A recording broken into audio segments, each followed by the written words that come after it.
అమ్మ తంటాడు చూడు. ఏంద్రా నువ్వు అక్కడ చూడు తంటుండు. ఎందుకు తంటున్నావు అట్లా?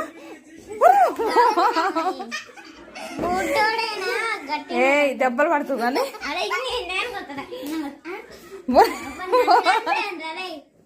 తప్పు అట్లా తన్నొద్దు. అరే వాడిని ఇక్కడ పెద్దోడ్రా.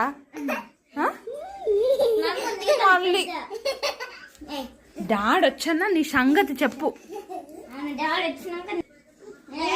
వదిలేరా మనకు రేగా ఇంకోసారి పెట్టొద్దు కన్నమ్మా సరేనా? ఖరాబ్ అయితే నాన్న పెట్టొద్దు.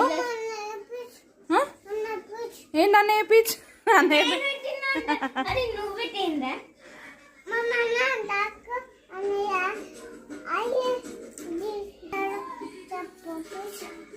అన్నయ్య ఫ్రిడ్జ్ లో పెట్టి దాక్కుండా అక్కడ దాక్కుండా